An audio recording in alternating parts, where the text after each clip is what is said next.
Okay, class. Good afternoon. So this is another topic in engineering economy. So this is the continuation again of the previous topic in this subject, which is annuity. So by this time, we are now going to discuss deferred annuity. So we already finished annuity due, and then ordinary annuity, and then this is the last part, which is the deferred annuity. Okay? So, deferred annuity, this is the type of annuity where the payments are deferred for several period of time. Okay. So, let us consider a cash flow diagram here below the slide. Okay? So, at 0, we have an amount of P. Okay. So, and then, it is numbered from 1 to 3, and then again, 1 to 3, and minus 1 to n. Okay, so what is this first numbered 1 to 3? Okay, so this is class, of course, the deferred years. Wherein, by this time, 1 to 3, payment is not existing. Okay? So, that is why we call this as the deferred years. So, the payment will start, of course, at 1 here. And then 2, 3, up to the specified years n. Okay? So, or we call that as the n years. Okay. So, taking M now as the focal date. Okay. Then, the present amount of the annuity is given, of course, by P is equals to A, 1 plus I raised to N minus 1 over 1 plus I raised to N times I. So, this is for ordinary annuity. So, taking P if A is given. Okay? So, then by taking the 0 or the beginning of M year as the focal date, so the present amount of the deferred annuity now is given by P is equals to A. So, that is equal to this equation here. P, okay? Multiplied by 1 plus I raised to negative M. So, this negative M now is the deferred years. So, first, by just looking at the cash flow diagram, we consider this one here, or the third year, as the focal date. And then, bringing the present amount of this A from 1 to N to 3. Okay? So, therefore, and then, after getting the present amount, we again get the present amount of that present amount of annuity to 0. Okay? So, that is why the exponent is M. Okay? So, raised to negative M, since the direction of the arrow is to the left. Or, bringing the future amount to present amount. Okay?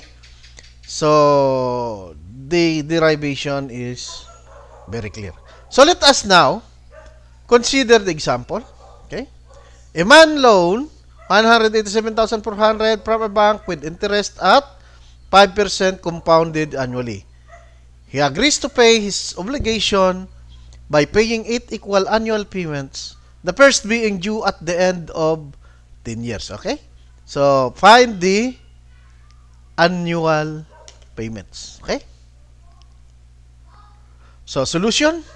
So, getting the value of the annuity. So by knowing the present amount, A now is equals to 44,980.56. So the negative 9 here is, of course, that is 10 years deferred minus 1 is negative 9. So negative is going to the left, or from the future to the present amount. Okay, so another example. So this is MA board, November 1983. So a computer machine would cost 105,000.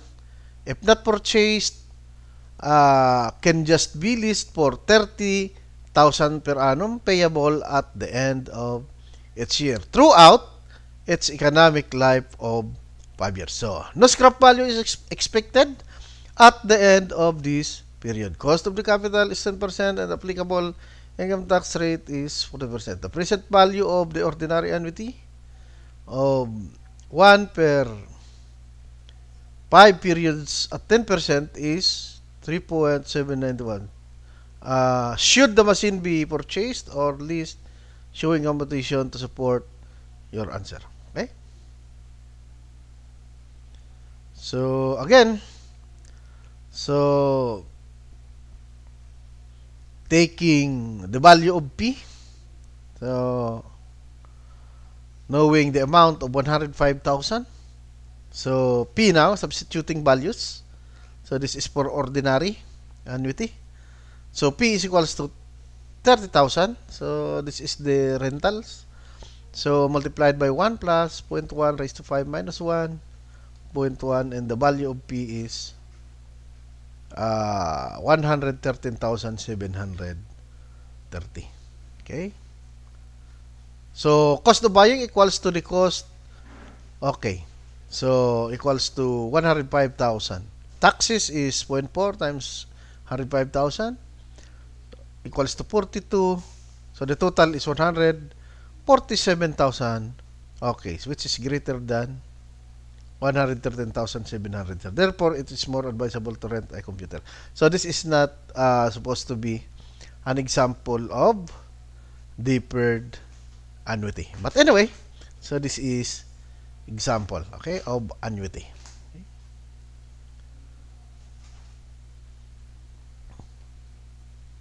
Okay, so we have here another example. A group of Filipino mechanical engineers form a corporation and the opportunity to invest 8 million in either of the two situations. The first is to expand a domestic operation. It is estimated that this investment would return a net year and cash flow of 2 million each year for 10 years. And at the end of that time, the physical assets, which would no longer be needed, could be sold for 5 million. So the alternative opportunity would involve building and operating a plant in a foreign country. So this operation would involve no net cash flow during the first 3 years, but it is believed that beginning with the end of the 4th year, an annual flow of 4 million would be received. So running through the end of the 10th year, after the time it is believed that the operation and facilities might be appropriated with a little. So if any compensation being paid, which investment, if either, would you recommend? Okay. So again, getting the amount of the present or the present amount. Okay. So for domestic operation, we have 2 P's here. Okay. So P sub 1. So that is equivalent to 4 million multiplied by, so again, this is the present amount for ordinary annuity. So the value of